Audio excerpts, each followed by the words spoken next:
பிரியமானவர்களே, ஆண்டவராய் இயேசுவின் நாமத்திலே உங்கள் யாவருக்கும் என்னுடைய அன்பின் வாழ்த்துக்கள்.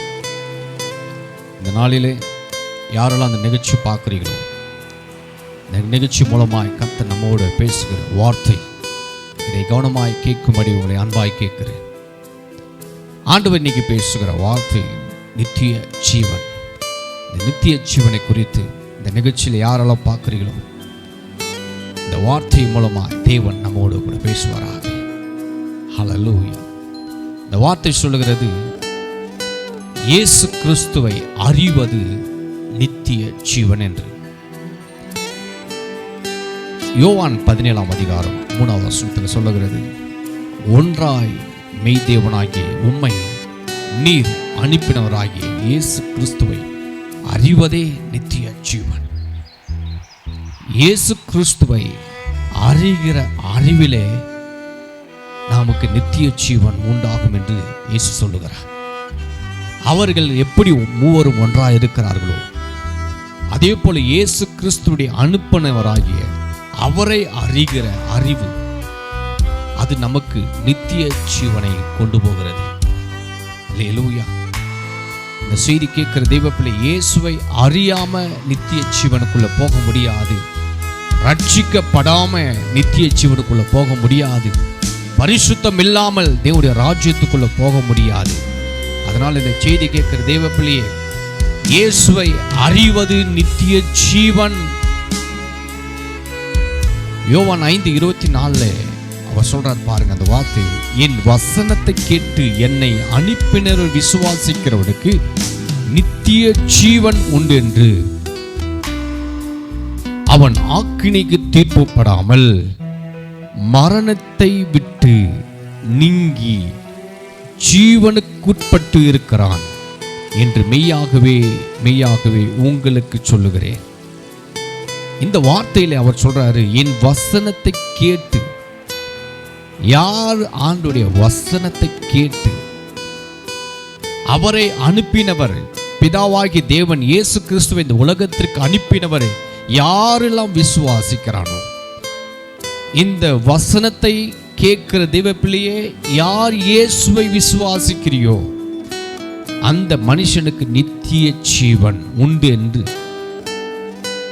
ஆண்டவர் மெய்யாகவே உங்களுக்கு சொல்லுகிறேன். இயேசுவை யாரெல்லாம் அவர் வசனத்தை கேட்டு அதை விசுவாசிக்கிறீங்களோ அவளுக்கு நித்திய ஜீவன் உண்டு என்று. ஹல்லேலூயா. அது மாத்திரமில்லை, யோவான் 6ஆம் அதிகாரம் 47ஆவது வசனத்திலே இயேசு சொல்லுகிறார், என்னிடத்தில் விசுவாசமாய் இருக்கிறவனுக்கு நித்திய ஜீவன் உண்டு என்று மெய்யாகவே மெய்யாகவே உங்களுக்கு சொல்லுகிறேன். என்னிடத்தில் விசுவாசமாய் இருக்கிறவன், வார்த்தை மேல விசுவாசமா இருக்கிறவன், அவர் மேல நம்பிக்கையா இருக்கிறவன், அவர் மேல வாஞ்சையா இருக்கிறவனுக்கு நித்திய ஜீவன் உண்டென்று இயேசு சொல்றாரு. மெய்யாகவே மெய்யாகவே நான் உங்களுக்கு சொல்லுகிறேன். ஹல்லேலூயா. என் அன்பு தேவ பிள்ளைகளே, ஆண்டவருடைய வார்த்தை சொல்லுகிறது, இயேசுவை விசுவாசிக்கிறவனுக்கு நித்திய ஜீவன். ஆமென். யோவான் 3:16 சொல்றாரு, தேவன் தம்முடைய ஒரே பேரான குமாரனை விசுவாசிக்கிறவனுக்கு அவன் கெட்டு போகாமல் நித்திய ஜீவனை அடையும்படி இவ்வளவாய் உலகத்திலே அன்பு கூர்ந்தார். இயேசுவை நீ விசுவாசித்தானா உனக்கு நித்திய ஜீவன். ஆனா இயேசு சொல்றாரு, இந்த பூமியில ஒருவனும் கெட்டு போக கூடாது. அதுதான் அவர் சித்தம் உள்ளவராய் இருக்கிறார். இந்த செய்தி கேட்கிற தெய்வ பிள்ளையே, ஒருவரும் கெட்டு போகக்கூடாதுன்றது தான் தேவனுடைய சித்தமாக இருக்கிறது. அதனால தான் இயேசு சொல்றார், இந்த உலகத்திற்கு அவர் வந்த நோக்கமே ஒருவரும் கெட்டு போகக்கூடாது, எல்லாரும் மனம் திரும்ப வேண்டும் என்று தான் அவர் நீடிய பொறுமை உள்ளவராய் சித்தம் உள்ளவராய் இருக்கிறார். ஹல்லேலூயா. அது மாத்திரமில்லை, அவருடைய வசனத்தில் அழகாக ஒரு வார்த்தை சொல்கிறது. யோவான் 6:54 வசனத்தில், என் மாம்சத்தை புசித்து என் ரத்தத்தை பானம் பண்ணுகிறவனுக்கு நித்திய ஜீவன் உண்டு என்று நான் அவனை கடைசி நாட்களை எழுப்புவேன்.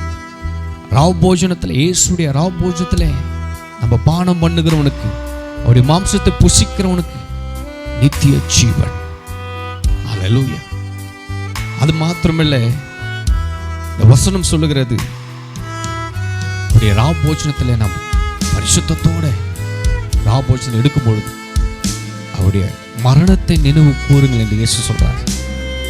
அந்த மாம்சத்தை நீங்க புசிக்கும் போது, அந்த ரத்தத்தை பானம் பண்ணும்போது, நீங்க நினைவு கூர்ந்து செய்யும் போது ஆண்டவர் சொல்றார், அதிலே உங்களுக்கு நித்திய ஜீவன் உங்களுக்கு உண்டாகும். அதனால இந்த செய்தி கேட்கிற தெய்வப்பிள்ளை, இந்த கடைசி காலத்தில் நாம் இருக்கிறோம்.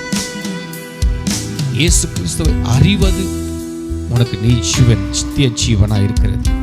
இயேசுவை அறியாம, ரட்சிக்கப்படாம, ஞானஸ்தானம் எடுக்காம, பரிசுத்தம் இல்லாம, ஆண்டவரோடு வாழாம, சத்தியத்தை கை கொள்ளாம ஒருவனும் ராஜ்யத்துக்குள்ள போக முடியாது. ஆனால் இயேசுவை அறிந்து கொள்ளுங்க. அவர் அறிகிற அறிவே உனக்கு நித்திய ஜீவனா இருக்கிறது.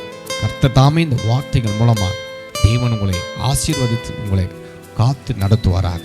ஆமென்.